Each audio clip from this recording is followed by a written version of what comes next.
Salam semua para tetua, jumpa lagi bersama Mimin, di channel Alurmu.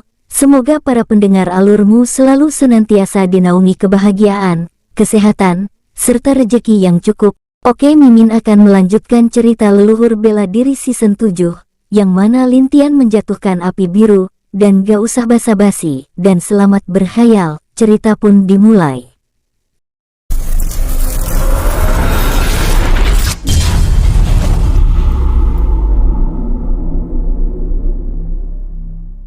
Apakah kakak serius menciptakan api yang akan digunakan nanti oleh penguasa alam api ini? Tanya bayi kecil. Begitulah. Api yang menggantikan roh api itu adalah api terkuat gabungan dari api Dewa Kaisarku, dan api iblis milik Huang Sheng yang aku serap, dan itu masihlah cangkang kosongnya saja. Aku sedang berpikir bagaimana cara mencari penguasa yang cocok untuk alam api ini, ucap Lintian setelah berpikir sejenak. Bukankah itu sama saja dengan api biasa sekarang, Kak? Apakah itu perlu untuk menelan benda langit atau material pemurnian lain agar meningkat menjadi api dewa, Kak? Tanya bayi kecil. Yap, bukan hanya itu saja, dia akan tumbuh sesuai dengan kekuatan pemiliknya nanti. Dan aku juga memberi beberapa pengetahuan tentang seni bela diri yang berhubungan dengan api serta alkimia di dalamnya, jelas Lintian dengan santai. Jadi begitu. Setidaknya pemilik dari api ini haruslah orang yang telah mengalami kesusahan hidup, dan berjuang untuk mengubah takdirnya sendiri, bukankah begitu, Kak? Tanya bayi kecil. Iya, hehehe, aku menantikan calon pemilik api ini nantinya. Aku berencana secara acak menjatuhkan api itu ke dunia menengah atau tinggi, agar nantinya orang yang menjadi pemilik api ini dapat berjuang untuk maju ke alam langit, jelas Lintian menyampaikan isi pikirannya kepada bayi kecil. Yah, kalau begitu aku menantikannya juga, Kak, balas bayi kecil. Dan 100 tahun kemudian, di dunia bawah, pada suatu malam di Kekaisaran Han, tepatnya di kota Giok, suasana masih terlihat ramai. Para penduduk masih banyak yang melakukan aktivitas mereka dengan semangat. Kedai-kedai, penginapan, maupun tempat hiburan tampak masih buka. Sebagai ibu kota kekaisaran dan tempat di mana berdirinya istana Kekaisaran Han, kota Giok lebih ramai dan lebih maju dibandingkan dengan kota-kota yang lain di benua tengah. Di dekat salah satu kedai makan, terlihat dua orang prajurit kerajaan sedang berjalan. Hei, apa kau tahu kalau di kota Giok ini ada seorang wanita yang kecantikannya melebihi seorang dewi? Tanya salah seorang prajurit kepada rekannya. Siapa? Memangnya ada manusia yang kecantikannya melebihi seorang dewi? Mana mungkin? Ada-ada saja kau ini, jawab rekannya dengan heran mendengar pertanyaan temannya yang menurutnya tidak masuk akal.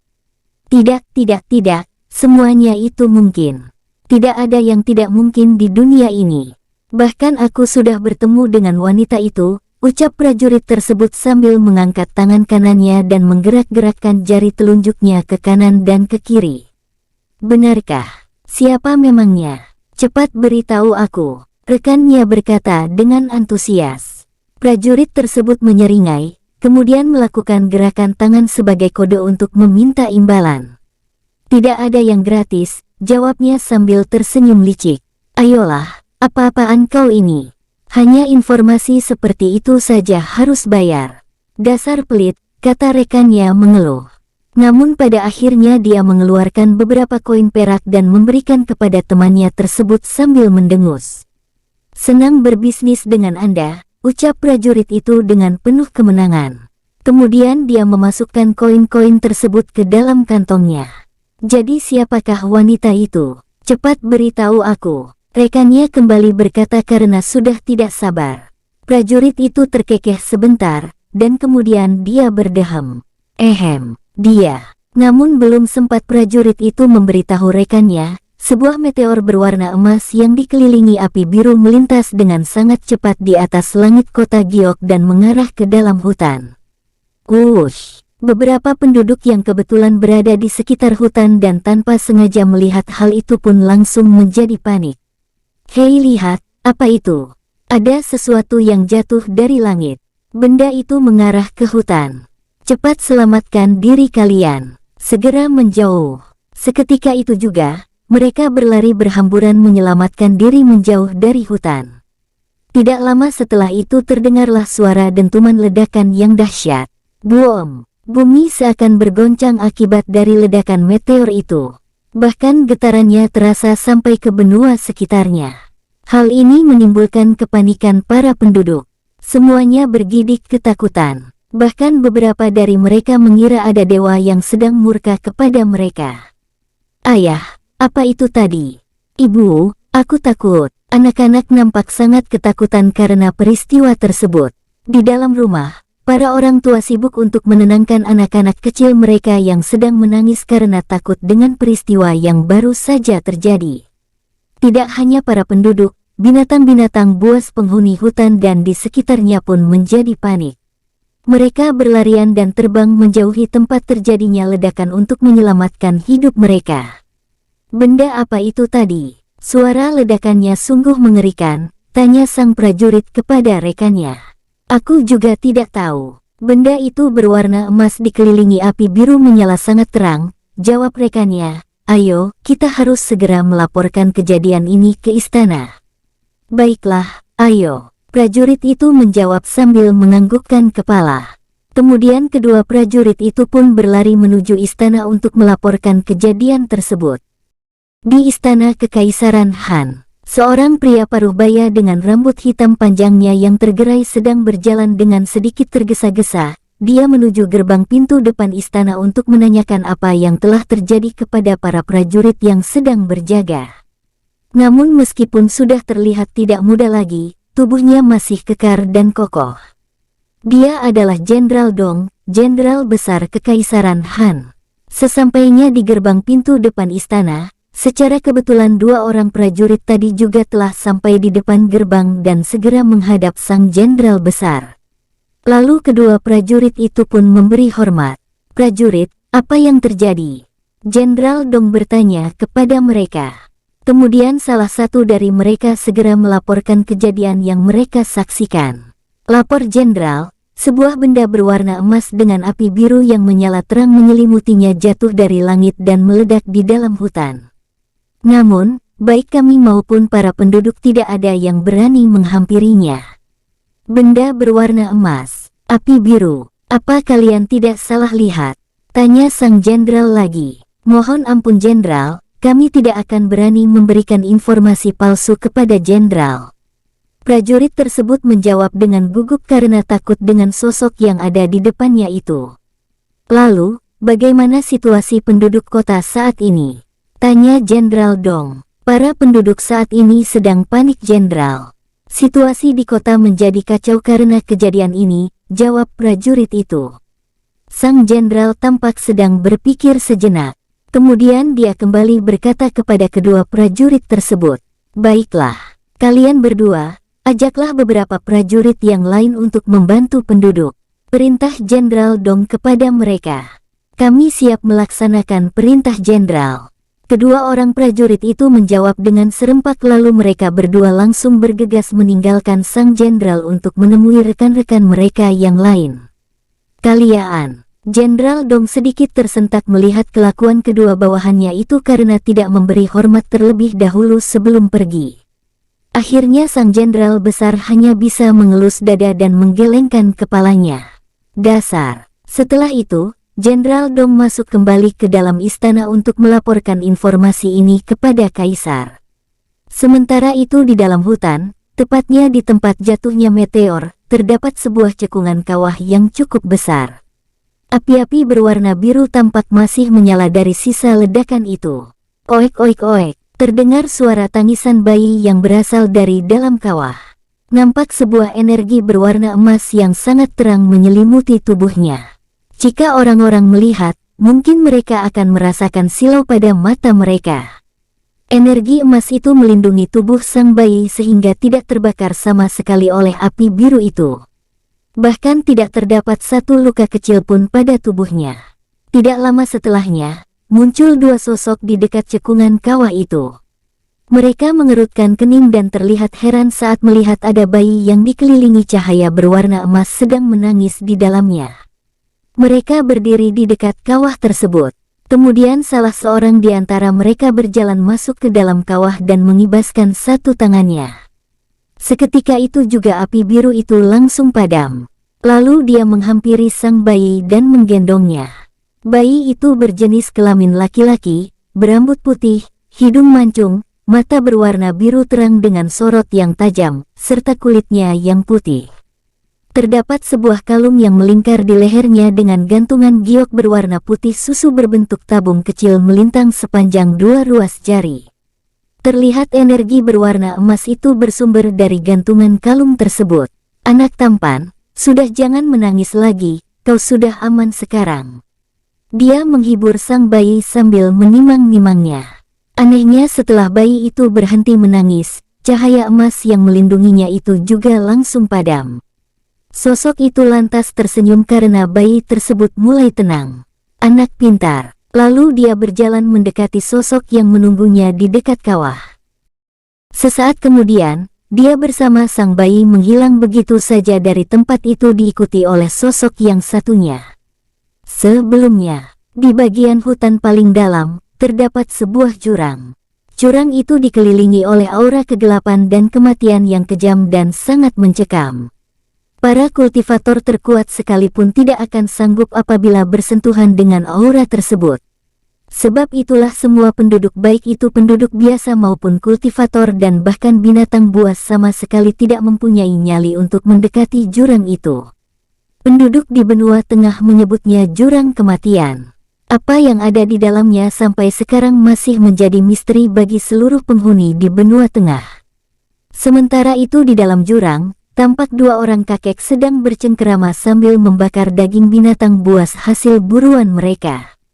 Sesekali perdebatan kecil terjadi. Salah satu dari kedua kakek itu berjubah putih, mempunyai rambut panjang, alis serta jenggot panjang yang berwarna putih pula.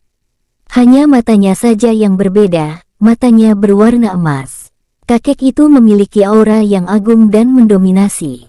Tampilannya terlihat bersahaja dan menenangkan. Sedangkan satu kakek yang lain mempunyai tampilan yang berbanding terbalik dengan kakek putih. Dengan jubah, rambut panjang dan jenggot yang berwarna hitam, serta kedua matanya yang berwarna hitam pekat. Seakan terdapat jurang yang tidak mendasar pada sorot matanya. Kakek hitam itu mempunyai aura kegelapan yang mengerikan dan menindas. Seakan segala hal yang terkutuk terdapat di dalamnya. Tidak terasa sudah 100 tahun kita berada di jurang ini. Entah sampai kapan hukuman ini akan berakhir, ucap kakek hitam memulai percakapan. Bersabar saja, paling tidak, kita masih bisa saling bertarung satu sama lain. Dan kau masih punya kesempatan untuk bisa balas dendam setelah kekalahanmu yang ke-79 kali, jawab kakek putih sambil mengelus jenggotnya yang panjang. Kalau saja bukan karena satu jurus sialanmu itu, aku pasti tidak akan kalah darimu, balas kakek hitam yang masih tidak terima dengan kekalahannya. Bagaimana tidak kesal? Pada setiap awal pertarungan, kakek hitam itu selalu bisa mengimbangi kakek putih selama berhari-hari dan bisa memberikan beberapa luka pada tubuh kakek putih. Namun setiap kali kakek putih mengeluarkan salah satu jurus andalannya, pertarungan dapat dipastikan selalu berakhir dengan kekalahan kakek hitam. Jurus itu bernama naga membalik langit. Oh, begitukah? Baiklah, baiklah. Anggap saja pertarungan selanjutnya kau yang menang, kata kakek putih dengan senyum mengejek. Cih, apa-apaan senyumannya itu? Sangat menyebalkan, gumam kakek hitam dalam hati. Sesaat kemudian kakek hitam menghela nafasnya. Bagaimanapun juga aku sudah menyadari kesalahan kita berdua dulu. Kita dibutakan oleh ambisi kita sendiri. Kau benar. Bahkan dulu aku mengira kalau aku adalah yang paling suci dan paling pantas untuk menjadi penguasa tunggal. Namun pada akhirnya, kelakuan kita berdua sendirilah yang secara tidak langsung mengungkapkan sifat tersembunyi dalam diri kita, yaitu kesombongan dan keserakahan, ucap kakek putih dengan wajah yang tampak menyesal. Namun penyesalan memang datangnya selalu terlambat. Hingga kini dia harus dihukum di jurang ini bersama kakek hitam mantan musuh abadinya. Hei, singkirkan ekspresi wajah jelekmu itu dari hadapanku. Kau terlihat seperti seorang tuan putri yang ditinggalkan pangerannya, ejek kakek hitam ketika melihat wajah kakek putih yang tampak sedikit murung. Akhirnya matang juga. Mari kita coba, apakah daging rusa tanduk api lebih enak dari daging ular berkepala 3 yang kemarin? Gumam kakek hitam dan mulai menggigit daging tersebut dengan gigitan kecil dan merasakannya. Ini benar-benar lebih enak. Lalu dia mulai memakan daging itu dengan lahap hingga mulutnya penuh. Kakek putih melirik kakek hitam dengan sinis. Sejenak kemudian, dia tersenyum menyeringai dan mengarahkan jari telunjuknya kepada kakek hitam. Kakek hitam yang sedang sibuk mengunyah makanannya itu tiba-tiba merasakan jika saat ini dia sedang terancam. Kemudian dia menoleh ke arah kakek putih.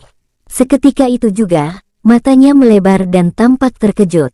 Boom! Daging rusa kakek hitam yang masih sebagian itu langsung hancur dan lenyap. Bahkan debunya pun tidak tersisa. Daging itu seakan hilang begitu saja setelah terkena ledakan itu. Apa yang kau lakukan dasar bodoh? Kakek hitam mengumpat kepada kakek putih. Oh tidak, dagingku, ucap kakek hitam dengan wajah sedikit memelas setelah mengetahui daging bakarnya telah lenyap. Sebenarnya kakek hitam kesal bukan karena diserang secara diam-diam oleh kakek putih.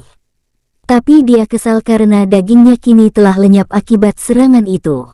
Hahaha. Lihatlah, sekarang siapa yang memiliki ekspresi wajah bodoh dan jelek? Kakek putih berkata sambil tertawa penuh kemenangan. Sebenarnya apa yang ada di otakmu itu? Kalau mau bertarung setidaknya biarkan aku selesai makan dulu. Cerca kakek hitam dengan kesal. Terlihat jubah kakek hitam itu sekarang compang-camping dan mengeluarkan asap akibat terkena serangan kakek putih.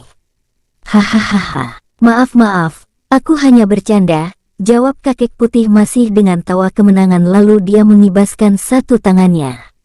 Secara ajaib, daging rusa bakar yang lenyap itu tadi muncul kembali dengan kondisi yang sama persis saat sebelum meledak dan melayang di hadapan kakek hitam. Namun kakek hitam hanya diam saja karena masih kesal. Kenapa kau ini? Bukankah tadi kau ingin makan daging itu? Tanya kakek putih sambil berusaha menahan diri agar tidak tertawa. Kakek hitam hanya mendecik. Kemudian dia mengambil daging itu dan beranjak meninggalkan kakek putih menuju ke dalam gua. Hei, sejak kapan sikapmu berubah menjadi seperti seorang anak gadis? Aku kan hanya bercanda, kata kakek putih. Namun lawan bicaranya tersebut terlihat masa bodoh dengan kakek putih. Kakek putih hanya menggelengkan kepalanya dan mulai memakan daging rusa miliknya yang kini telah matang. Beberapa waktu kemudian, kakek hitam kembali lagi dengan jubah barunya yang juga berwarna hitam. Dia lalu duduk di depan kakek putih. Setelah itu dia mengambil 2 guci arak dari dalam ruang jiwanya dan melemparkan 1 guci kepada kakek putih. Setelah itu mereka berdua menenggaknya. Beberapa saat kemudian, tiba-tiba saja kedua kakek itu terdiam. Ekspresi mereka berubah menjadi dingin. Lalu keduanya menutup mata mereka. Tak lama setelahnya, terdengar suara ledakan yang sangat menggelegar. Boom! Seluruh penjuru jurang kematian bergoncang dan bergetar hebat akibat dari ledakan itu. Sesaat setelah bunyi ledakan dan goncangan reda, mereka kembali membuka mata mereka. Mari kita lihat ke sumber ledakan itu tua bangka, ajak sang kakek putih. Kakek hitam mendengus, dan terlihat asap berwarna hitam tipis keluar dari hidungnya. Cih, kau bahkan lebih tua dariku dasar tua keriput. Kakek hitam menjawab dengan ketus. Kakek putih hanya terkekeh mendengar jawaban dari kakek hitam. Lalu mereka berdua menghilang dari tempat di mana mereka berdua bercengkerama, lebih tepatnya bertengkar sebelumnya dan muncul di dekat sebuah kawah bekas ledakan tersebut. Mereka berdua heran karena sesampainya di sana, mereka melihat ada sosok bayi yang sedang menangis di dalam kawah yang nampak masih terbakar. Bayi itu diselimuti aura berwarna emas. Bayi siapakah itu? Tanya kakek hitam, biar aku yang mengambilnya. Kakek hitam itu lalu berjalan masuk ke dalam kawah. Kemudian dia mengibaskan tangannya dan api itu pun langsung padam. Dia lalu mengambil dan menggendong bayi tersebut. Anak yang sangat tampan. Tapi anak siapakah ini? Kenapa bisa berada di dalam kawah bekas ledakan? Kakek hitam bertanya dalam benaknya. Anak tampan, sudah jangan menangis lagi, kau sudah aman sekarang, ucap kakek hitam dengan tersenyum. Kakek hitam mencoba menghibur sang bayi agar berhenti menangis. Benar saja, tidak lama kemudian bayi itu berhenti menangis. Lalu energi emas yang menyelimutinya langsung hilang seketika itu juga. Anak pintar, kata kakek hitam. Kemudian dia berjalan menghampiri kakek putih. Sangat menarik, ucap kakek putih ketika melihat kejadian itu. Baiklah, ayo kita kembali. Satu kedipan mata kemudian, kakek hitam menghilang bersama sang bayi dan diikuti oleh kakek putih. Dan Mimin pindah ceritanya tetua alurmu. Di istana kekaisaran Han, terjadi hiruk-pikuk. Semua penghuni istana merasa khawatir akan terjadinya sesuatu hal yang buruk. Sebagian besar dari mereka berkumpul di halaman istana. Apa yang terjadi? Apakah telah terjadi bencana? Apakah kita sedang diserang? Berbagai macam pertanyaan terdengar di istana kekaisaran. Hal itu wajar mereka pertanyakan, karena di benua tengah peristiwa seperti ini baru pertama kali terjadi. Di tengah kekhawatiran mereka, tanpa diduga muncul seorang prajurit yang berlari ke halaman istana dengan panik. Apa yang telah terjadi? Apa yang telah terjadi? Apakah dunia ini akan hancur? Apa kita akan mati? Oh tidak, aku bahkan belum bertemu dengan jodohku. Setidaknya biarkan aku menikah dulu ya dewa, kata prajurit itu sambil mengambil sikap memohon dan menghadap ke langit. Tiba-tiba saja para pelayan yang berada di dekat prajurit itu menjerit. Apa itu? Aduh, mataku sudah tidak suci lagi. Para pelayan spontan menutupi mata mereka dengan kedua tangan karena secara tidak sengaja telah melihat sesuatu yang sakral. Namun ada juga beberapa yang mengintip dari sela-sela jari mereka. Tak lama kemudian seorang pelayan senior berjalan dengan cepat dan menghampiri prajurit tersebut. Dasar mesum, apa yang kau lakukan? Setidaknya pakai dulu celanamu, ucap pelayan senior sambil memukuli sang prajurit. Aduh, ampun. Aku tadi sedang buang air, kemudian aku mendengar suara ledakan dan goncangan yang besar. Jadi aku tidak sempat memakai celanaku karena panik, jawab prajurit tersebut sambil menghindari sesekali menahan pukulan tanpa bayangan dari pelayan senior yang memukulinya. Aku tidak mau tahu alasanmu dasar laki-laki mesum. Pergi kau dari sini atau aku potong itumu. Bentak pelayan senior tersebut kemudian dia menghadiahinya dengan bogem mentah. Buaf! Pukulannya mengenai perut sang prajurit. Prajurit itu pun segera melarikan diri secepat kilat sambil menutupi pusakanya dengan kedua tangan karena ia merasa masa depannya telah terancam. Beberapa pejabat istana dan prajurit yang juga berada di tempat itu menggelengkan kepala mereka melihat kejadian tersebut. Ada-ada saja. Di dalam kamar kaisar, terlihat seorang pria paruh baya yang cukup tampan dan berharisma. Dialah penguasa seluruh daratan di benua tengah, Kaisar Han Wu. Seorang kaisar yang adil dan bijaksana sehingga dia begitu dicintai oleh rakyatnya. Di sisinya seorang wanita yang terlihat anggun sedang memangku seorang anak laki-laki berusia 3 tahun yang sedang menangis. Dia adalah istri sang raja, Permaisuri Sin Sirong. Sedangkan anak laki-laki itu putra mahkota kerajaan, Pangeran Han Jieru. Tenanglah Ruer, semuanya sudah berlalu. Tidak ada yang perlu dikhawatirkan lagi, kata Kaisar Han Wu berusaha menenangkan putranya. Huhuhu, rengek sang pangeran. Tenanglah nak, semuanya baik-baik saja. Sekarang kamu tidurlah. Hari sudah malam, ucap Permaisuri Sin Sirong yang juga berusaha menenangkan putranya. Namun Pangeran Han Jieru masih saja menangis. Tok, tok, tuk. Terdengar ada yang mengetuk pintu kamar kaisar. Ada apa? Tanya Kaisar Han Wu dari dalam kamar. Mohon maaf yang mulia kaisar. Jenderal Dong ingin bertemu dengan yang mulia, kata prajurit yang menjaga pintu kamar kaisar. Kaisar Han Wu kemudian berpamitan kepada istrinya untuk menemui Jenderal Dong. Lalu setelah itu dia beranjak keluar kamar. Sesampainya di luar kamar, Jenderal Dong sudah menunggunya bersama 2 orang prajurit yang menjaga kamar kaisar. Salam Yang Mulia Kaisar. Semoga Yang Mulia Kaisar panjang umur. Jenderal Dong memberi hormat kepada Kaisar Han Wu. Ada apa Jenderal? Tanya sang Kaisar. Yang Mulia, saya sudah mendapatkan informasi mengenai penyebab ledakan itu, kata Jenderal Dong. Baiklah, mari kita bicarakan hal ini di ruang kerjaku Jenderal, ucap Kaisar Han Wu yang kemudian berjalan menuju ruang kerjanya dan diikuti oleh Jenderal Dong. Sesampainya mereka di sana, Kaisar Han Wu langsung bertanya pada intinya. Sebenarnya apa yang menyebabkan suara ledakan itu? Bahkan goncangannya terasa sangat kencang. Kaisar Han Wu bertanya sembari melihat ke sekeliling ruang kerjanya yang tampak sedikit berantakan. Mohon maaf sebelumnya Yang Mulia, menurut keterangan prajurit yang kebetulan saat itu sedang berpatroli, mereka melihat sebuah benda misterius berwarna emas dengan diselimuti api biru yang sangat terang jatuh dari langit menuju ke dalam hutan kematian. Beberapa penduduk juga melihat benda tersebut, jawab Jenderal Dong sambil sedikit membungkukkan badannya.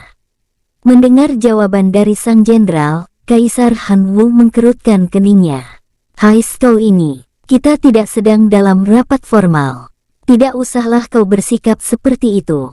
Sudah berapa puluh tahun kita bersahabat. Bahkan sudah tak terhitung berapa kali aku mengingatkan, kata Kaisar Han Wu sedikit kesal. Jenderal Dong hanya terkekeh pelan. Hehe, maaf adik Wu. Itu karena sudah menjadi kebiasaan, ucap Jenderal Dong membela dirinya. Terserah kau sajalah, kata sang Kaisar singkat. Lantas, apakah para penduduk mendatangi tempat di mana benda itu meledak? Sebenarnya benda apa itu? Tidak ada yang menghampirinya adik Wu. Seperti yang kita tahu bahwa penduduk tidak ada yang berani untuk masuk ke dalam hutan keramat dikarenakan aura mencekam yang berasal dari jurang kematian, jelas Jenderal Dong. Para kultivator yang berani masuk pun palingan tidak sampai ke bagian hutan paling dalam. Mereka lebih mengutamakan keselamatan mereka, sehingga tidak ada yang mengetahui mengenai benda misterius tersebut. Saat ini para prajurit juga tengah membantu untuk menenangkan para penduduk. Kaisar Han Wu yang mendengar penjelasan dari sahabat sekaligus jenderalnya itu pun juga menyetujui hal itu. Karena biar bagaimanapun keselamatan penduduk lebih penting. Tampaknya dia sedang berpikir. Tidak lama kemudian, kakak, bagaimana jika kita meminta bantuan Sekte Pedang Langit untuk menyelidiki hal ini? Setidaknya untuk di sekitaran jurang kematian, aku yakin mereka akan menyanggupinya. Karena situasi di sana pastinya juga tak jauh berbeda dengan situasi di kekaisaran saat ini, ucap Kaisar Han Wu. Aku setuju dengan hal itu adik. Selain itu letak Sekte Pedang Langit paling dekat dengan istana kekaisaran, jawab Jenderal Dong. Kau benar kakak Dong. Lagi pula, dulu kau adalah murid di Sekte Pedang Langit. Jadi aku rasa tidak akan sulit untuk meminta bantuan mereka. Baiklah, besok pagi kakak perintahkan seorang utusan untuk pergi ke Sekte Pedang Langit. Akan aku siapkan sebuah surat atas nama kekaisaran untuk mereka, perintah Kaisar Han Wu. Baik adik Wu, jawab sang jenderal singkat. Kemudian Jenderal Dong berpamitan kembali ke kediamannya untuk beristirahat. Apa tidak ada yang bisa dibicarakan lagi? Ayolah kak. Sangat jarang kita bisa berbincang empat mata seperti ini, kata Kaisar Han Wu berusaha mencegah sahabatnya itu. Hoam, aku sudah mengantuk adik, jawab Jenderal Dong sambil menguap dan kemudian beranjak keluar dari ruang kerja Kaisar. Hei, kau masih berhutang ikan kepadaku kakak. Setidaknya kasih tahu aku kapan kau akan menepatinya, kata Kaisar Han Wu dengan sedikit berteriak. Namun Jenderal Dong terus berjalan tanpa melihat ke belakang dan melambaikan tangannya. Kapan-kapan, kau, ucapan Kaisar Han Wu terhenti karena Jenderal Dong sudah keluar dan tidak terlihat lagi. Awas saja kalau sampai kau tidak menepatinya Jenderal Besar Dong, kata Kaisar Han Wu sambil berdiri dan menunjuk-nunjuk ke arah pintu keluar ruang kerjanya. Sesaat setelahnya sang Kaisar tampak tersenyum hangat. Lalu dia kembali duduk. Tidak berselang lama, muncul Permaisuri Sim Sirong berjalan menghampiri suaminya. Suamiku, bagaimana diskusimu dengan Jenderal Dong? Langkah apa yang telah kau ambil menyikapi kejadian ini? Tanya Permaisuri Sin Sirong. Sang kaisar sejenak menghela nafasnya, kemudian menjawab pertanyaan dari istrinya itu. Aku telah meminta Kakak Dong mengirim seorang utusan untuk pergi ke Sekte Pedang Langit. Aku ingin meminta bantuan mereka untuk menyelidiki benda yang menjadi penyebab ledakan itu. Apakah hanya Sekte Pedang Langit yang kau libatkan? Bagaimana dengan sekte lainnya? Permaisuri Sin Sirong kembali bertanya. Menurutku, untuk saat ini melibatkan terlalu banyak pihak bukanlah pilihan yang bijak. Lagi pula, letak Sekte Pedang Langit adalah yang paling dekat dengan Istana Kekaisaran. Jadi tidak memakan terlalu banyak waktu. Aku ingin masalah ini segera terselesaikan agar para penduduk bisa kembali tenang, jawab Kaisar Hanwu. Baiklah, apapun keputusanmu aku akan selalu mendukungmu. Selama itu adalah hal yang baik untuk rakyat kita, ucap Permaisuri Sin Sirong sembari menggenggam tangan suaminya. Terima kasih istriku, kau selalu mendukung dan berada di sampingku bagaimanapun keadaanku. Kaisar Hanwu berkata sambil tersenyum ke arah istrinya. Ya sudah, lebih baik kita beristirahat. Aku tidak ingin kau sampai jatuh sakit karena terlalu lelah, ajak Permaisuri Sin Sirong. Apa putra kita sudah tenang? Tanya Kaisar Hanwu. Ruer sudah tenang, bahkan sekarang dia sudah tidur, jawab sang permaisuri. Baiklah, kalau begitu mari kita istirahat. Dan Mimin geser ceritanya tetua alurmu. Kakek putih dan kakek hitam muncul di depan mulut gua di dasar jurang, lalu kedua kakek itu langsung membawa sang bayi masuk ke dalam gua agar tidak kedinginan. Tampaknya bayi itu telah tidur di gendongan kakek hitam. Apa kau juga mengetahuinya? Tanya kakek hitam kepada kakek putih melalui telepati sambil melihat ke arah kalung sang bayi. Tentu saja aku juga mengetahuinya. Sepertinya dia tidak tahu siapa kita sebenarnya. Kita tunggu saja, sampai kapan dia akan bertahan di dalam kalung itu, jawab kakek putih melalui telepati dan kemudian beranjak keluar dari dalam gua tersebut. Kakek hitam mengeluarkan jubah hitam dari ruang jiwanya lalu melilitkannya ke tubuh sang bayi. Setelah itu dia meletakkan bayi itu di atas sebuah batu berbentuk persegi panjang dengan perlahan. Batu itu adalah tempat tidur kakek hitam selama ini. Di dalam gua itu sendiri terdapat 2 buah batu yang seperti itu. Tentu sudah dapat ditebak siapa pemilik batu yang satunya. Sesaat setelah meletakkan sang bayi, kakek hitam keluar menyusul kakek putih. Sesampainya dia di sana, terlihat kakek putih sedang duduk bersila dan memejamkan matanya. Di balik sikapnya yang menyebalkan, tidak aku pungkiri dia adalah sosok yang gila akan kultivasi. Dimanapun dia berada, dia akan selalu menyempatkan diri untuk memperkuat kekuatannya. Mungkin ini yang menyebabkan aku selalu tertinggal darinya, puji kakek hitam dalam hati. Tidak ingin mengganggu kakek putih berkultivasi, kakek hitam berniat untuk berkeliling hutan sekedar untuk melepaskan rasa bosannya di dalam jurang. Namun baru saja dia membalikkan badan, terdengar suara dengkuran halus dari arah belakangnya. Kakek hitam terhenyak, bibirnya terlihat berkedut. Tua keriput itu, tampak saat ini dia sedang menahan rasa sesak di dada serta memejamkan kedua matanya. Lalu dia mengambil nafas dalam-dalam dan menghembuskannya secara perlahan. Asap hitam tipis keluar dari 2 lubang hidungnya. Aku tarik pujianku tadi. Ya, aku tarik pujianku tadi. Anggap saja aku tidak pernah mengatakan hal itu, gumam kakek hitam sambil mendengus. Namun beberapa saat kemudian, sebuah ide terlintas di benaknya. Kakek hitam itu tersenyum licik, lalu dia melirik ke arah kakek putih dan menjentikkan jarinya. Cetik, hehehe, halus tapi mematikan. Anggap saja kita impas, gumam kakek hitam dalam hati. Raut wajah kakek itu terlihat sangat girang. Sesaat kemudian dia menghilang begitu saja. Beberapa saat setelah itu, kakek putih yang sedang tertidur tiba-tiba saja merasakan perasaan yang tidak nyaman. Apa ini? Apa aku sedang bermimpi? Apa saat ini aku sedang dihukum lagi? Tapi aku merasa tidak melakukan suatu kesalahan semenjak ratusan tahun yang lalu. Kakek putih berkata dalam hati. Tapi ini, Kakek putih itu mengenduskan hidungnya karena mencium bau yang tidak asing. Lalu dia membuka kedua matanya. Begitu matanya terbuka, dia tersentak kaget. Wajahnya berubah sangat jelek ketika mendapati jubahnya hampir habis terbakar oleh api hitam. Bahkan celana yang dia kenakan hanya menyisakan sedikit bagian saja yang menutupi kebanggaannya itu. Meski begitu, tubuh kakek putih tidak terbakar sama sekali. Tampak kepulan asap menyelimuti tubuh kakek putih. Mata emas kakek putih mengkilat saat itu juga. "Dasar kau tua bangka sialaan!" teriak kakek putih. Suaranya terdengar menggelegar. Kakek putih berjalan ke sana kemari mencari keberadaan kakek hitam. Namun dia tak kunjung menemukan sang pembuat onar tersebut. "Di mana tua bangka itu?" kakek putih bertanya dalam hati. Setelah beberapa saat, akhirnya dia berhenti mencari kakek hitam karena tak dapat menemukan keberadaannya. "Dasar tua bangka, lihatlah apa yang telah dia lakukan kepada jubahku. Bagaimana kalau Dewi Bulan melihatnya? Mau ditaruh di mana wajah tampanku ini?" Kakek putih bergumam sambil melihat keadaan dirinya sendiri yang saat ini terlihat mengenaskan. Oek oek oek. Tiba-tiba saja terdengar suara tangisan sang bayi dari dalam gua.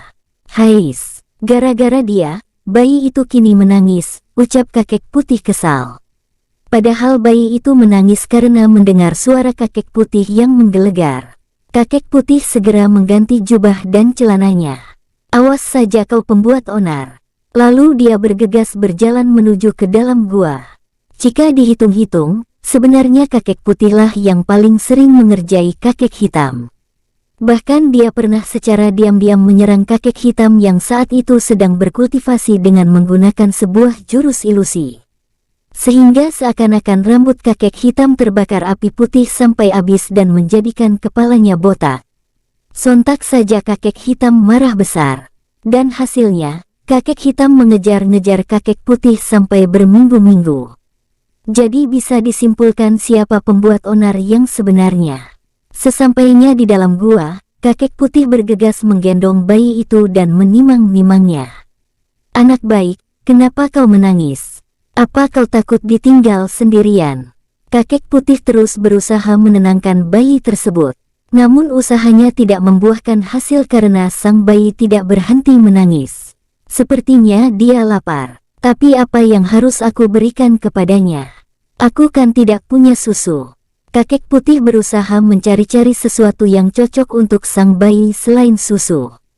Meskipun sangat jarang keluar dari hutan keramat, kakek putih tahu tentang kehidupan di dunia tengah ini karena kekuatan jiwanya. Jadi dia paham apa yang harus dia lakukan saat ini. Beberapa saat kemudian, tiba-tiba kakek putih teringat dengan air kehidupan miliknya. Air kehidupan adalah harta spiritual legenda yang mempunyai banyak manfaat. Salah satunya untuk memperkuat kekuatan jiwa seorang kultivator. Ah benar, air kehidupan. Semoga saja cocok sebagai pengganti susu bayi ini, gumam kakek putih. Kemudian dia mengeluarkan secawan air kehidupan dan meminumkannya kepada sang bayi dengan perlahan. Setelah itu, dia menunggu efek yang terjadi pada bayi tersebut. Beberapa saat tidak muncul efek apapun kepada sang bayi. Kenapa bisa?" tanya kakek putih keheranan dalam hati. Lalu dia kembali meminumkan air kehidupan itu kepada sang bayi. Tampak bayi itu sangat menyukainya, bahkan dia meminumnya sampai habis. Sesaat kemudian bayi itu kembali terlelap di gendongan kakek putih. Meskipun bayi tersebut sudah tertidur, namun entah kenapa kakek putih seperti tidak mau melepaskan bayi itu dari gendongannya. Tidak lama berselang, kakek hitam muncul di dalam gua. "Apa dia masih tidur?" tanya kakek hitam. "Tadi dia terbangun dan menangis. Aku pikir dia lapar. Lalu aku memberikan air kehidupan untuknya," jawab kakek putih dengan wajah datar karena masih kesal dengan kakek hitam. Apa kau sudah gila? Bagaimana bisa kau memberikan air kehidupan kepada seorang bayi?" Kakek hitam tampak terkejut mendengar jawaban kakek putih. Tentu hal itu karena kakek hitam tahu khasiat dari air kehidupan dan syarat-syarat untuk bisa menggunakannya. Bagaimana kalau terjadi sesuatu yang buruk padanya? Tanya kakek hitam lagi. Kau itu cerewet sekali. Bisa-bisa bayi ini bangun dan menangis lagi mendengar suara sumbangmu itu, kata kakek putih sambil mengelus-elus kepala sang bayi. Lihatlah, nyatanya tidak terjadi apa-apa pada dirinya bukan? Sambungnya. Kakek hitam kemudian mengamati bayi itu dengan seksama. Awalnya aku juga tidak yakin dengan apa yang aku lihat. Tapi pada kenyataannya memang tidak ada efek apa-apa pada bayi ini, kata kakek putih lagi. Kau lihat, betapa tampannya bayi ini. Aku seakan enggan untuk melepaskannya. Kemudian kakek hitam itu menatap kembali wajah sang bayi. Kau benar, dia sangat tampan sepertiku, jawab kakek hitam dengan singkat. Cih, bahkan binatang buas pun akan muntah bila melihat wajahmu itu, ucap kakek putih sambil meletakkan sang bayi ke atas batu dengan perlahan. Aku seolah ingin selalu berada di dekatnya setelah aku melihat wajahnya dengan seksama.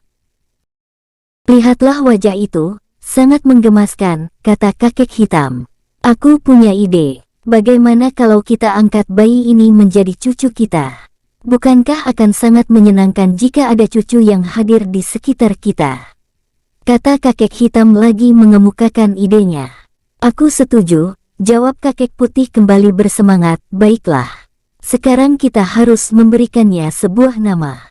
Kakek hitam pun menepuk jidatnya. Astaga, kenapa bisa lupa kalau kita belum memberinya nama? Sebaiknya kita memikirkan nama untuknya di luar gua. Aku khawatir dia akan menangis lagi, ajak kakek putih.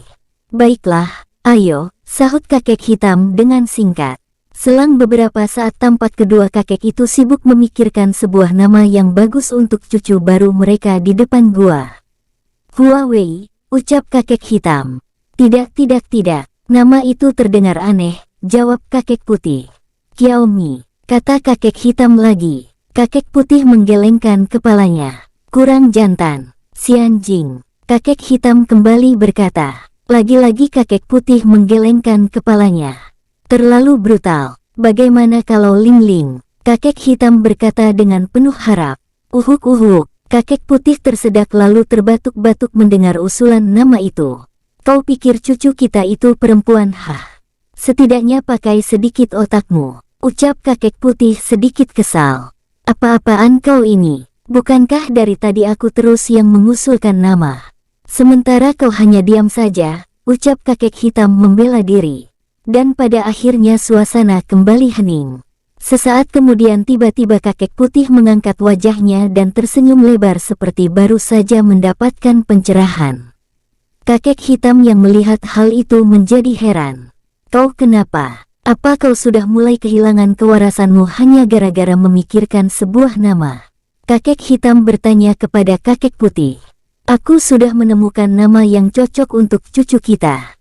Aku yakin kau pasti akan menyukainya, kata kakek putih dengan senyum lebar.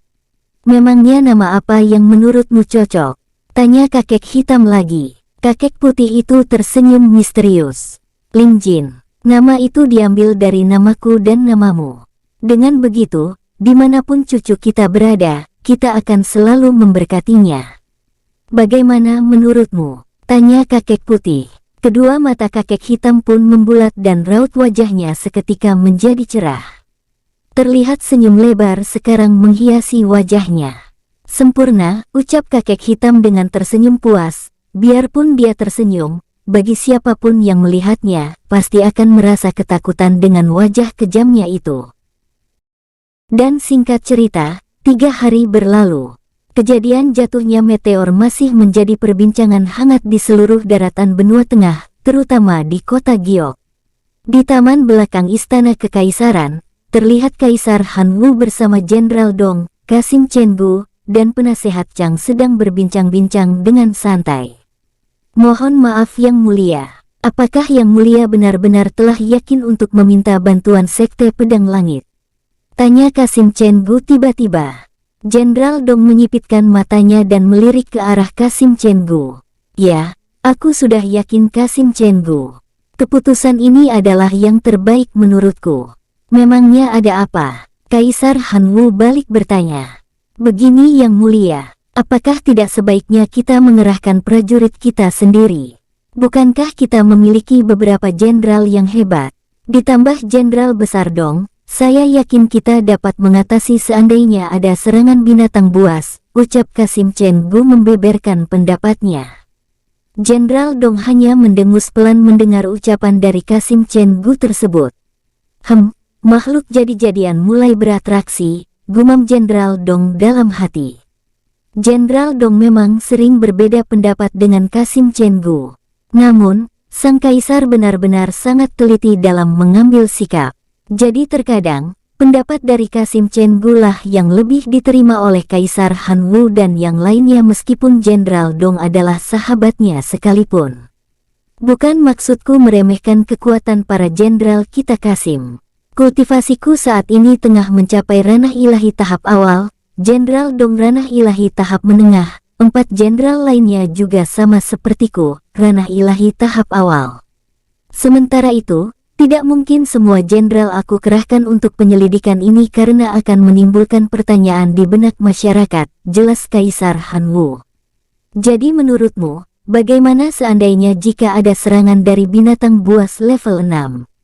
Kalau hanya 2 atau 3 mungkin kita masih bisa mengatasinya. Lalu bagaimana seandainya ada binatang buas dengan level di atasnya?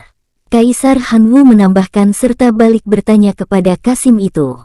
Jika memang demikian, hamba mengikuti keputusan ini dengan senang hati yang mulia, ucap Kasim Chen Gu sedikit merendahkan kepalanya. Jenderal Dong tersenyum penuh makna, Kasim Chen Gu, aku tahu apa yang ada di pikiranmu. Tapi Kaisar telah memperhitungkan semuanya dengan cermat dan mengantisipasi untuk segala kemungkinan terburuknya. Kaisar Han Wu menganggukkan kepala pelan tanda setuju dengan apa yang diutarakan Jenderal Dong. Hehe, kali ini aku yang menang makhluk jadi-jadian, batin Jenderal Dong puas. Kasim Chen Gu menatapnya dengan sinis, dasar rubah tua. Sementara penasehat Chang hanya menggelengkan kepala melihat mereka berdua yang seperti sedang perang batin. Tidak lama berselang, datanglah seorang prajurit dan berlutut di hadapan Kaisar Han Wu, hormat kepada Yang Mulia Kaisar, semoga Yang Mulia panjang umur dan sehat selalu. Kaisar Han Wu menerima hormat prajurit tersebut. Ada apa prajurit? Yang Mulia, utusan dari Sekte Pedang Langit telah tiba di aula istana bersama Pendeta Ming Tao, lapor prajurit tersebut. Kaisar Han Wu mengerutkan keningnya karena heran, Pendeta Ming Tao. Lalu setelah itu sang kaisar mempersilahkan prajurit itu untuk kembali bertugas. Jenderal, Kasim Chen Gu, penasehat Chang, mari kita menemui para tamu kita di aula istana, ajak Kaisar Han Wu. Mari Yang Mulia, jawab penasehat Chang. Di aula istana, para utusan Sekte Pedang Langit dan Pendeta Ming Tao memberi salam setelah Kaisar Han Wu tiba di aula bersama ketiga orang kepercayaannya tersebut.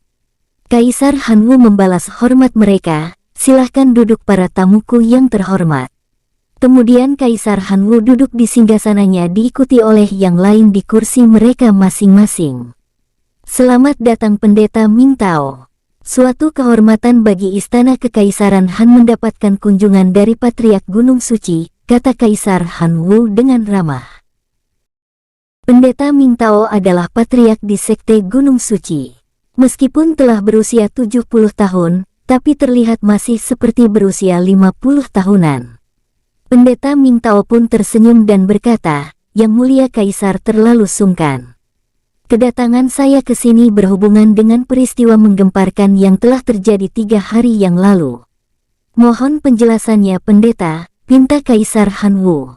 Dengan tenang, Pendeta Ming Tao mulai menjelaskan perihal kedatangannya. Yang Mulia, berdasarkan penglihatan spiritual Pendeta Agung, akan muncul seseorang yang diramalkan. Seseorang yang diramalkan. Kaisar Han Wu tampak bingung mendengarnya. Semua yang hadir di aula itu pun juga bingung dengan penuturan Pendeta Ming Tao tersebut. Ramalan yang bagaimana maksudnya Pendeta? Tanya sang kaisar lagi. Menurut penglihatan spiritual dari Pendeta Agung, kemunculan sosok itu disertai dengan suatu peristiwa yang membuat seluruh daratan di benua tengah ini gempar Yang Mulia. Kelak, seseorang yang diramalkan itu akan menjadi pengubah sejarah dan menjadi legenda, jelas Pendeta Ming Tao. Apa? Sontak semua yang berada di aula itu terkejut. Kemudian Pendeta Mingtao kembali berbicara, akan tetapi Pendeta Agung juga belum mengetahui apakah sosok tersebut berada di pihak golongan putih atau hitam. Beliau hanya memberi perintah kepada saya untuk menyampaikan hal ini kepada Kaisar. Jika memang demikian, kita harus mempersiapkan segala kemungkinan terburuk yang mungkin akan terjadi. Karena masih samar akan berada di pihak manakah sosok itu. Kaisar berkata sambil memijat keningnya. Kemudian Kaisar Hanwu kembali berkata, Pendeta, kebetulan saat ini utusan Sekte Pedang Langit akan membantu istana untuk melakukan penyelidikan ke dalam hutan terkait peristiwa menggemparkan 3 hari yang lalu. Apakah pendeta bersedia mengulurkan tangan untuk membantu penyelidikan ini? Jika memang seperti itu, saya tidak akan sungkan yang mulia, jawab Pendeta Mingtao dengan tenang. Tetua Wenli, berhubung hari telah senja, mungkin sebaiknya penyelidikan ini kita lakukan esok hari saja. Karena kalian para tetua pasti lelah setelah melakukan perjalanan. Sebelumnya saya atas nama Kekaisaran Han mengucapkan terima kasih atas bantuan dari Sekte Pedang Langit, ucap Kaisar Hanwu. Yang mulia terlalu sungkan. Sebagai bagian dari Kekaisaran Han, tentu kami juga berkewajiban untuk membantu, jawab Tetua Wenli sambil tersenyum. Kalau begitu, silahkan para tetua beristirahat. Pelayan akan mengantarkan kalian ke kamar masing-masing, ucap Kaisar Hanwu. Pendeta Mingtao, silahkan Anda beristirahat juga. Sebelum para tetua Sekte Pedang Langit meninggalkan aula istana, tampak Jenderal Dong menghampiri mereka. Buaf. Sambil tersenyum lebar, Jenderal Dong memukul bahu Tetua Wei Jun. Hai kau ini, sudah lama kita tidak bertemu, sekarang sudah bikin kesal saja, kata Tetua Wei Jun. Jenderal Dong dan Tetua Wei Jun dulu adalah murid langsung dari Tetua Agung Sekte Pedang Langit dan masuk dalam jajaran 10 murid elit. Namun Jenderal Dong tidak menjadi tetua sekte karena kemudian dia diangkat menjadi jenderal oleh Kekaisaran Han, semenjak sahabat masa kecilnya Kaisar Hanwu dinobatkan menjadi kaisar. Jenderal Dong dan Tetua Wei Jun satu angkatan dengan Tetua Wenli dan Tetua Yuyin yang dulu juga masuk dalam jajaran 10 murid elit Sekte Pedang Langit. Hahaha. Kemudian Jenderal Dong memeluk sahabat satu sektenya itu, apa kabar sahabatku? Kau tampak terlihat tua sekarang, ucapnya. Ya seperti yang kau lihat, karena terlalu lama aku menjaga perpustakaan. Tetua Wei Jun menjawab sambil tersenyum kecut. Jenderal Dong tersenyum mendengar jawaban dari sahabat seperguruannya itu. Lalu menyapa kedua tetua yang lain, apa kabar saudara Wenli dan saudari Yuyin? Salam saudara Dong, lama tidak berjumpa. Tetua Wenli menjawab. Salam saudara Dong, jawab Tetua Yuyin. Hahaha, bagaimana kabar guruku? Apa beliau dalam keadaan sehat? Tanya Jenderal Dong. Tetua Agung baik-baik saja saudara Dong. Bahkan beliau saat ini sedang latihan tertutup untuk bisa menembus ke tingkat pertapa tahap kedua, sahut Tetua Yuyin. Benarkah saudari Yin? Hahaha, ini adalah kabar yang menggembirakan. Tak lama lagi guru akan menjadi yang terkuat di seluruh daratan benua tengah. Jenderal Dong berkata sambil menepuk-nepuk pundak Tetua Wei Jun dengan kencang hingga tubuh Tetua Wei Jun tergoncang. Cih, Tetua Wei Jun mendeci. Baiklah, silahkan kalian beristirahat kalau begitu. Aku sangat senang bertemu kembali dengan saudara-saudara lamaku, ucap Jenderal Dong tersenyum ramah.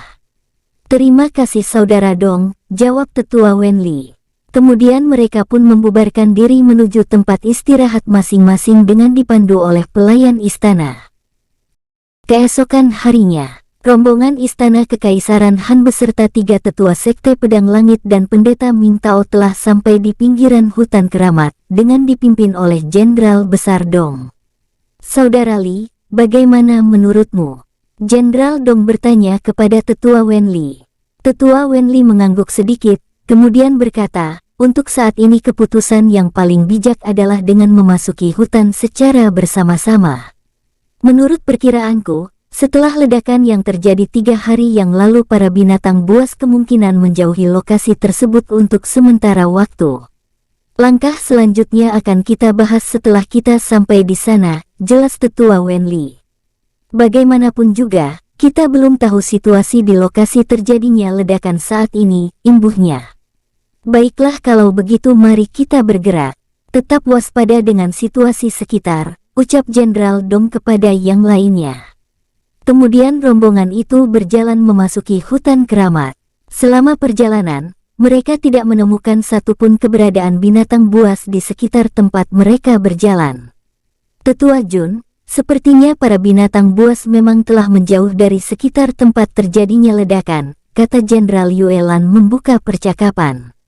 Itu karena binatang buas bersifat teritorial, Jenderal.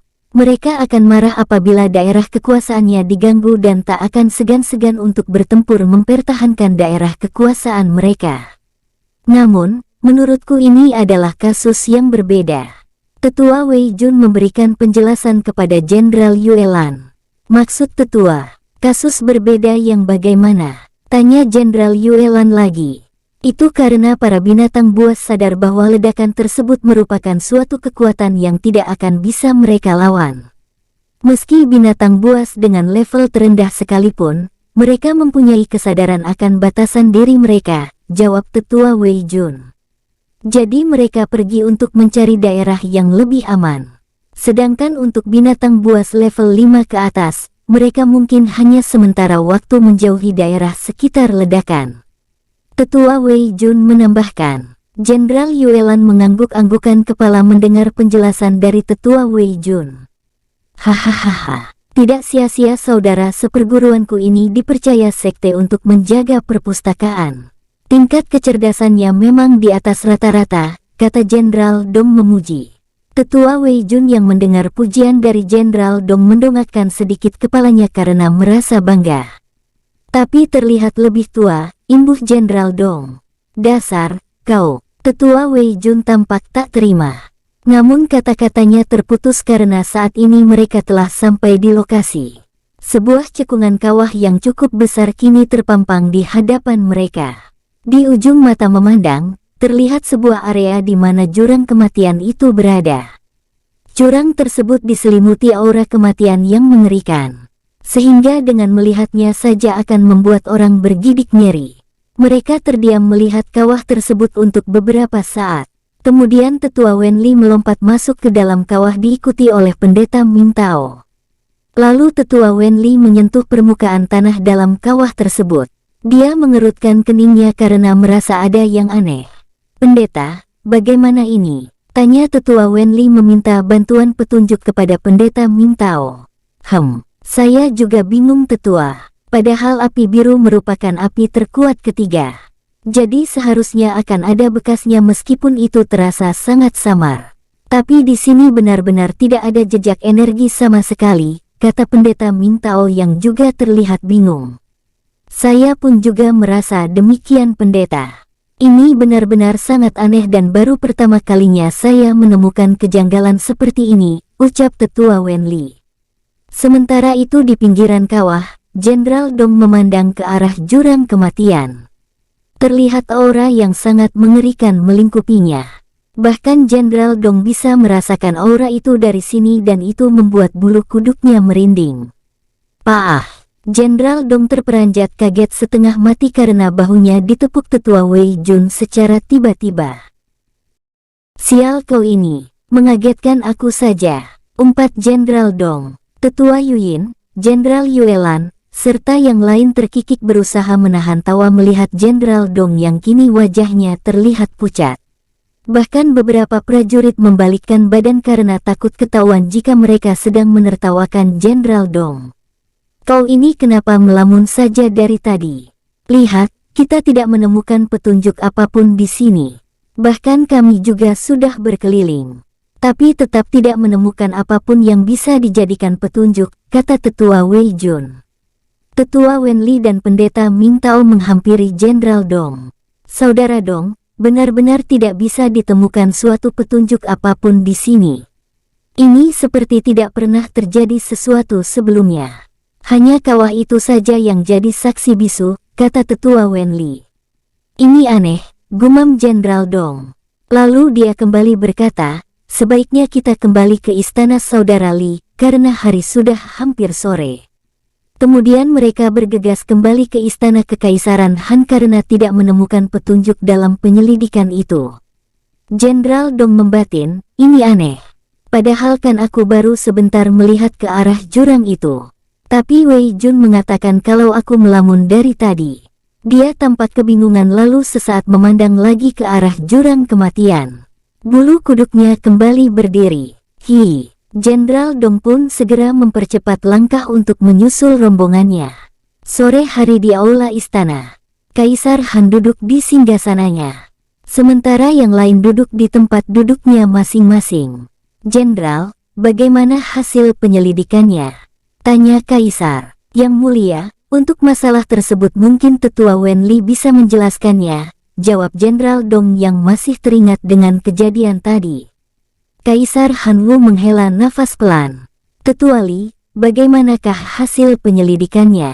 Kaisar Han Wu kini bertanya kepada Tetua Wen Li.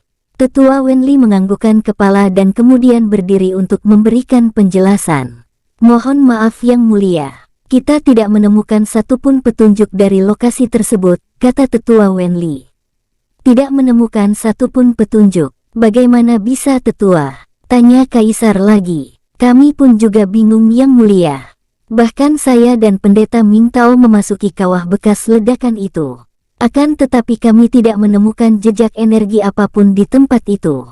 Seharusnya akan ada bekasnya yang mulia. Apalagi api biru merupakan api terkuat ketiga, imbuh Tetua Wen Li. Ini aneh, gumam Kaisar Han Wu dalam hati. Penasehat Chang, bagaimana menurutmu? Tanya sang Kaisar. Penasehat Chang berdiri memberi hormat, kemudian mulai berbicara, Yang mulia, menurut saya alangkah sebaiknya apabila segera memberi pengumuman kepada penduduk bahwa situasinya sudah aman. Mengenai penyebab ledakan tersebut, kita anggap saja bahwa benda itu tidak bersifat membahayakan dan sudah hancur. Karena bagaimanapun juga, penduduk harus segera bisa merasakan ketenangan kembali, supaya mereka bisa melakukan kegiatan dengan baik sebagaimana mestinya. Untuk kembali melakukan penyelidikan pun saya rasa percuma. Karena bahkan para tetua Sekte Pedang Langit dan Pendeta Ming Tao pun tidak dapat menemukan petunjuk apapun di lokasi itu, imbuh penasehat Chang. Sesaat kemudian Pendeta Ming Tao berdiri dan memberi hormat kepada Kaisar. Silahkan pendeta, kata Kaisar Han Wu. Yang mulia, saya setuju dengan pendapat dari penasehat Chang.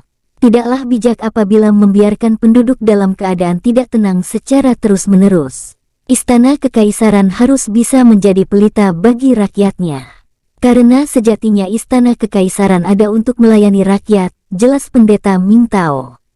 Kaisar Han Wu merasa tertusuk hatinya mendengar penuturan dari Pendeta Ming Tao.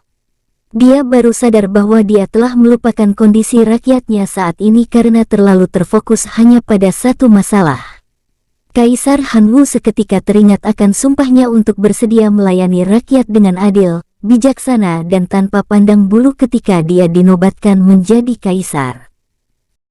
Pendeta, terima kasih banyak atas pencerahan yang sangat berharga dan tidak dapat dibeli dengan apapun ini. Kaisar Han Wu berkata sambil memberi hormat kepada Pendeta Ming Tao. Yang mulia tidak perlu sungkan, jawab Pendeta Ming Tao dengan tenang sambil membalas hormat dari Kaisar. Kaisar Han Wu berdiri dari singgasananya kemudian berkata, mewakili Kekaisaran Han, saya Kaisar Han Wu menyatakan penyelidikan ditutup dan mengucapkan banyak terima kasih kepada pihak yang terlibat di dalamnya. Semua yang hadir di aula itu pun berdiri dan memberi hormat kepada Kaisar Han Wu. Setelah itu, sang kaisar memberikan imbalan masing-masing sebuah cincin ruang yang di dalamnya terdapat 1 juta koin emas dan beberapa pil tingkat tinggi kepada mereka. Bahkan beberapa prajurit yang ikut penyelidikan juga mendapatkan jumlah nilai yang sama. Kaisar Han Wu benar-benar tidak pandang bulu dalam memberikan balasan rasa terima kasihnya. Para prajurit yang mendapat imbalan terlihat sangat syok setelah mengetahui isi yang ada di dalam cincin ruang itu. Dengan uang dan pil-pil tersebut, keluarga mereka bisa hidup mewah selama beberapa tahun bahkan tanpa bekerja sekalipun serta bisa meningkatkan tingkat kultivasi mereka. Para prajurit itu meneteskan air mata karena terharu dan berjanji akan mengabdikan diri kepada kaisar dengan nyawa mereka. Dan singkat cerita, 3 tahun kemudian, cuaca sangat cerah. Burung-burung menari-nari di atas langit.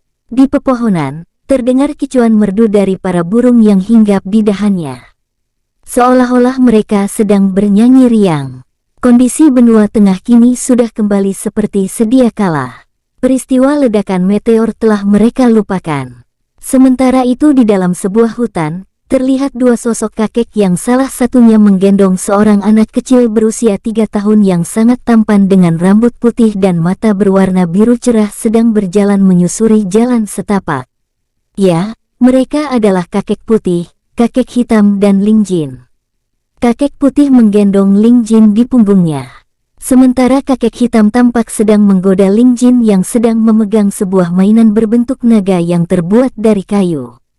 Hupwa, kakek hitam menutup dan membuka mata seolah-olah sedang mengagetkan Ling Jin.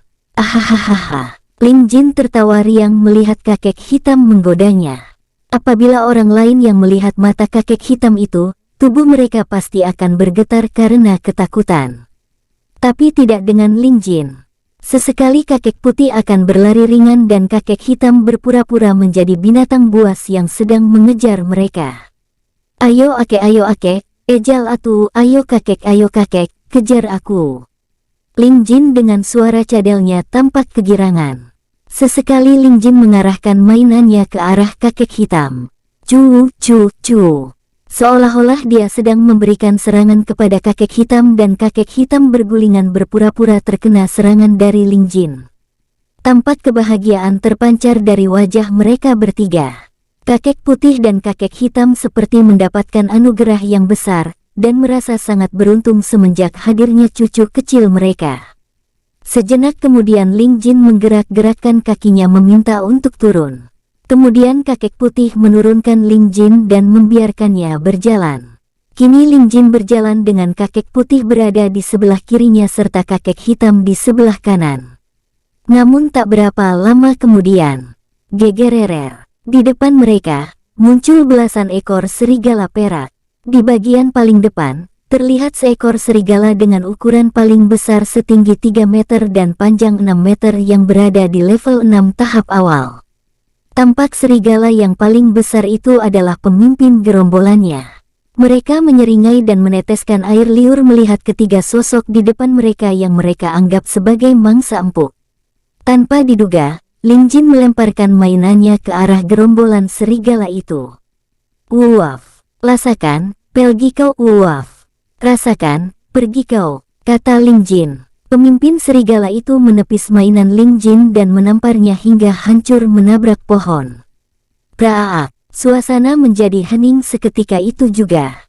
Dan tiba-tiba saja, hua, ake ainantu, kakek mainanku. Ling Jin menangis menjadi-jadi karena mainan kesayangannya kini telah hancur. Kakek putih menghela nafas panjang dan menghembuskannya. Sementara kakek hitam mendengus sangat kesal. Terlihat asap hitam tipis keluar dari 2 lubang hidungnya. Kedua mata kakek hitam itu mengkilat. Niat membunuh yang sangat besar tersirat dari tatapan matanya. Sekejap kemudian dia menghilang. Buunghe, Srit kreas, blaar, kaing keiting. Dalam hitungan detik, semua serigala itu tewas dengan tubuh terpotong-potong. Bahkan nasib dari pemimpin serigala itu pun juga sama mengenaskannya. Mati tanpa menyadari. Kakek hitam sengaja tidak mengeluarkan auranya karena akan dapat membunuh gerombolan serigala tersebut tanpa dia harus bergerak. Menurutnya hal itu tidaklah mengasihkan. Setelah itu kakek hitam kembali menghilang dari tempatnya. Sementara kakek putih berusaha menenangkan cucu kecilnya yang masih menangis sambil memunguti pecahan mainan kesayangannya itu. Beberapa waktu kemudian kakek hitam muncul kembali. Dia mengibaskan tangannya secara tiba-tiba. Lalu muncullah ratusan mayat serigala perak yang tampak menggunung. Sebagian besar dari mereka dalam kondisi tubuh yang terpotong-potong. Apa yang kau lakukan? Kakek putih terkejut dengan apa yang dia lihat di depannya. Namun, kakek hitam tampak tidak peduli dan berjalan menghampiri Ling Jin. Ayolah, Bukankah ini terlalu berlebihan? Kau bahkan membunuh semua serigala perak yang ada di seluruh hutan ini, kata kakek putih lagi. Menyelesaikan masalah harus sampai ke akarnya. Siapapun yang berani mengganggu cucu kecilku, mati, jawab kakek hitam menekankan kata mati sambil menggendong Ling Jin. Cucu kakek yang tampan, nanti kakek buatkan mainan yang baru. Jangan menangis lagi ya, kata kakek hitam menghibur Ling Jin kecil. Ling Jin menjawab dengan singkat sambil sesenggukan.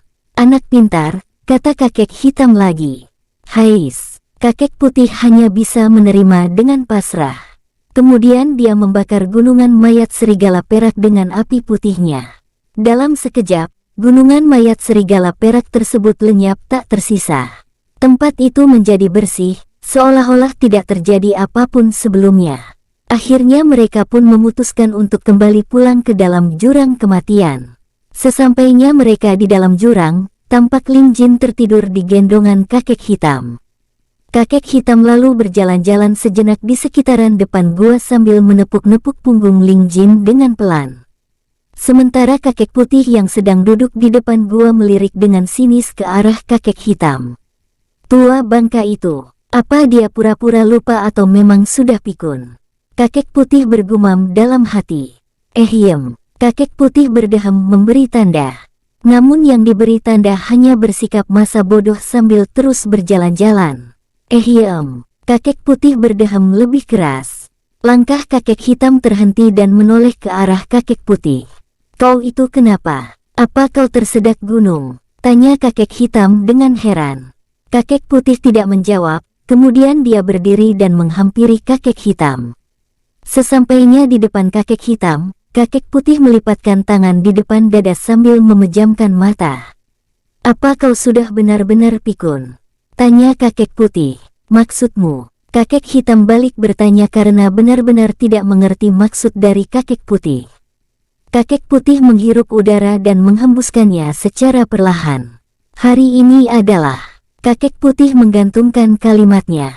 Adalah apa? Kau ini kenapa sebenarnya? Kakek hitam semakin heran dengan tingkah kakek putih. Kemudian kakek hitam menyentuh kening kakek putih karena khawatir terjadi sesuatu kepadanya. Kakek putih mendengus. Hari ini adalah jadwal giliranku menggendong Nyimin. Kakek putih berkata dengan kesal. Jedier. Seketika itu juga, kakek hitam bagai disambar petir mendengar perkataan kakek putih. Hehehe, maaf, aku benar-benar lupa saudaraku yang tampan dan pemberani. Kakek hitam berkilah sambil nyengir kuda memperlihatkan gigi-giginya. Mimin adalah panggilan kesayangan kakek putih dan kakek hitam kepada Ling Jin. Karena dulu ketika mereka memanggil namanya, cucu kesayangan mereka itu selalu menjawab dengan kata Nyimin. Akhirnya kakek putih dan kakek hitam memanggilnya dengan kata itu karena merasa Ling Jin menyukainya. Apabila orang-orang mengetahuinya, mereka pasti akan tertawa terpingkal-pingkal karena itu adalah panggilan untuk anak perempuan. Namun, kedua kakek itu tidak peduli. Sebab apabila ada yang berani mengganggu cucu mereka, maka hanya penyesalan seumur hidup yang akan mereka dapatkan. Hari ini kau telah menggendong Nyimin selama 12 menit. Besok giliranmu dikurangi 12 menit, kata kakek putih sambil tangannya mengambil Ling Jin dari gendongan kakek hitam. Kakek hitam tampak tidak rela Ling Jin diambil oleh kakek putih. Akhirnya kakek hitam hanya bisa pasrah. Tapi besok giliranku jangan dikurangi ya. Pinta kakek hitam dengan wajah memelas. Kakek putih tampak sedang berpikir, lalu kemudian tersenyum hangat ke arah kakek hitam. Kakek hitam wajahnya menjadi cerah seketika melihat senyuman kakek putih. Tidak, kakek putih berkata singkat. Kemudian dia berjalan menjauhi kakek hitam sambil menepuk-nepuk punggung Ling Jin dengan lembut. Wajah kakek hitam kembali kusut. Ya, terserah kau saja. Ucapnya sambil berjalan dengan lesu menuju hutan mencari kayu untuk membuatkan Ling Jin mainan yang baru. Terlihat seorang anak sedang memanggul sebuah batu dengan bobot 100 kg sambil berlari mengelilingi hutan.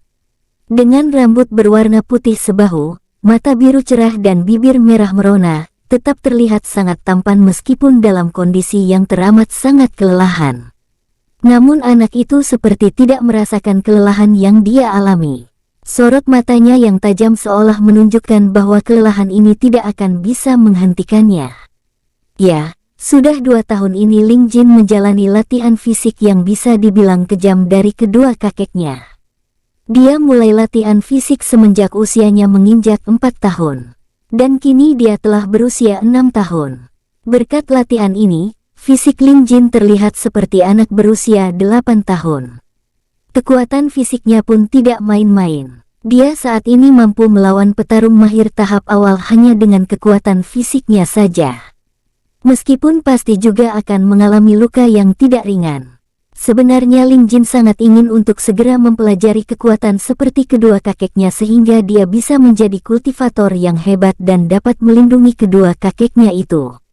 Namun, kedua kakeknya selalu mengatakan jika kekuatan fisik Ling Jin belumlah cukup untuk menjadi seorang kultivator. Akhirnya Ling Jin hanya bisa mengiyakannya dan terus berlatih dengan giat sampai 2 tahun lamanya.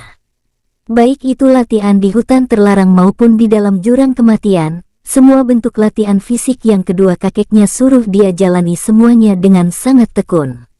Buaf, Ling Jin melemparkan batu yang dipanggulnya karena sudah genap dia mengelilingi hutan sebanyak 100 kali dengan memanggul batu seberat 100 kg.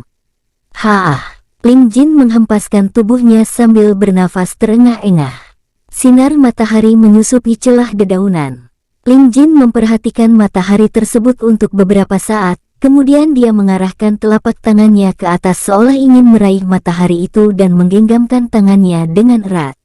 Suatu saat aku akan menjadi yang paling kuat, bahkan di antara semua dewa sekalipun, kata Ling Jin dengan semangat yang membara.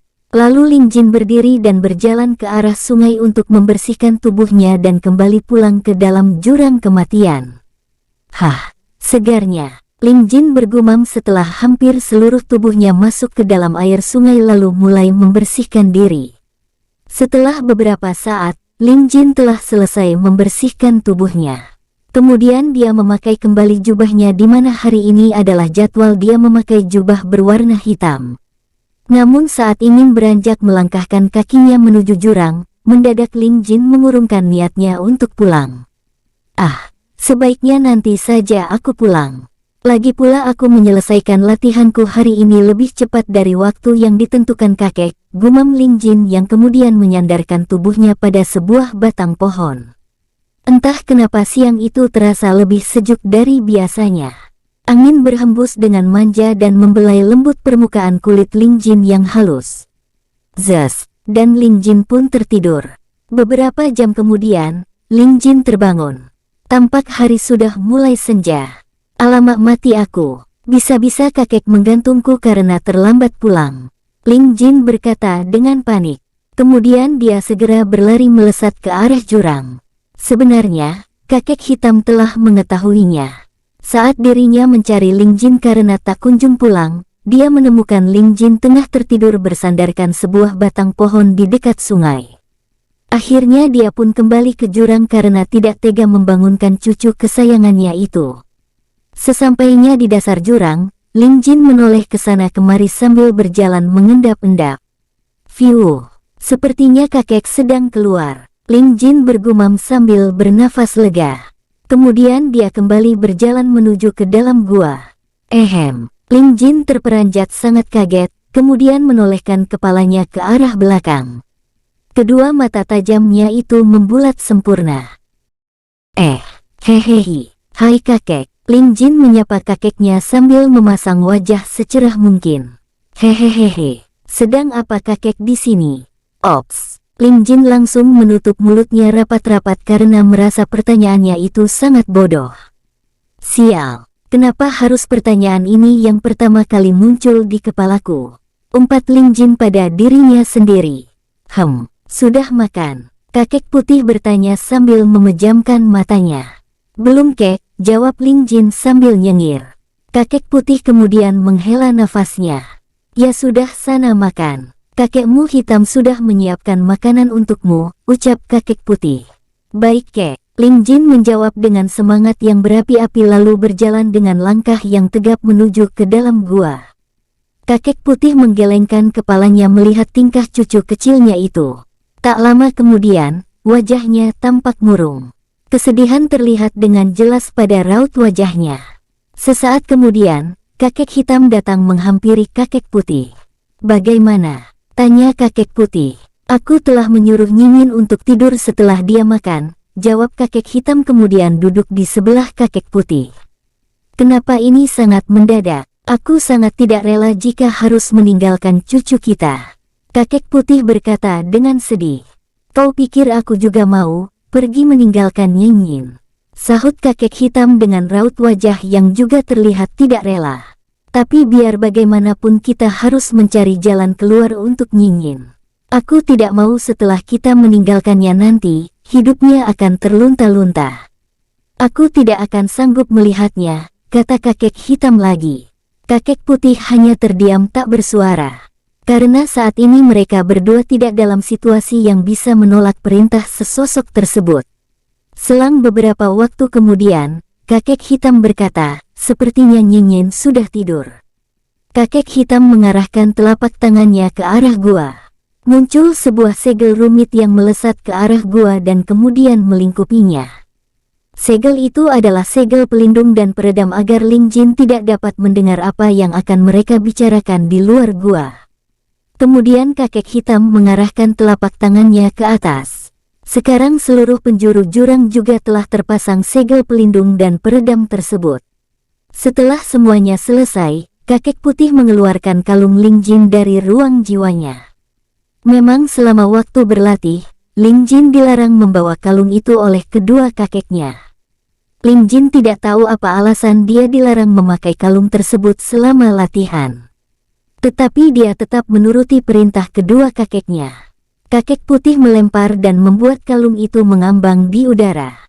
"Keluarlah," kata kakek hitam dengan suara menggelegar. Tak lama kemudian, swoosh, groah, nguaom. Dari dalam kalung itu tiba-tiba muncul seekor singa dengan tubuh yang menjulang tinggi sangat besar. Singa itu memakai zirah perang yang megah, mempunyai 4 sayap di punggungnya, dengan mahkota di kepala, serta tanda suci berbentuk api berwarna biru di keningnya. Tampak seluruh tubuh singa itu diselimuti api biru yang berkobar-kobar. Sosok singa itu adalah singa langit, binatang dewa yang menjadi penjaga gerbang istana langit di alam dewa. Dia menjaga gerbang tersebut berdua dengan seekor naga yang juga binatang dewa. Dengan tingkatan Raja Dewa tahap awal, singa langit itu melayang di udara beberapa saat untuk memperlihatkan keagungannya sambil memberikan tekanan aura api biru kepada kakek putih dan kakek hitam. Tapi anehnya, kakek putih dan kakek hitam terlihat biasa saja melihat singa langit tersebut. Bahkan raut wajah mereka hanya terlihat datar menghadapi tekanan aura dari singa langit. Seperti tidak ada sesuatu yang membuat kedua kakek itu tertekan. Kemudian singa langit menjejakkan kakinya di tanah. "Ho, 2 semut yang berani mengganggu istirahatku dan menyuruhku keluar," singa langit berkata dengan angkuh. Sebenarnya dia heran karena kedua kakek yang ada di hadapannya itu tidak tertekan sama sekali dengan aura yang dia arahkan kepada mereka berdua. Namun dia segera menepis pikirannya itu karena bagaimanapun juga, kedua kakek itu hanyalah semut di matanya. "Semut?" kakek putih itu bertanya kepada singa langit dengan wajah yang masih datar sambil sedikit memiringkan kepalanya. "Hahaha, ya, kalian hanyalah semut di mataku. Tapi aku akui, kalian cukup berisi juga rupanya bisa bertahan dari tekanan aura api biruku," ucap singa langit tersebut. "Tapi karena kalian telah merawatnya, maka yang agung ini akan mengampuni nyawa kalian," kata singa langit itu lagi. "Yang agung, mengampuni? Kau pikir kau siapa, bayi kucing?"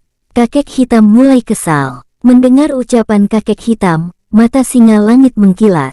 Kemudian api biru berkobar lebih besar dari sebelumnya. Terlihat tanda suci di keningnya bersinar saat itu juga. "Kau sungguh berani menyebutku bayi kucing. Maka sekarang tidak akan ada lagi pengampunan untuk kalian sekalipun kalian bersujud kepadaku." Singa putih berkata dengan emosi yang meledak-ledak. Kakek putih yang melihat tingkah singa langit tersebut, kemudian tersenyum menyeringai. Apa kabar, King Long? Bersambung, sampai ketemu di episode selanjutnya. Semoga kalian semua selalu terhibur, dan terima kasih.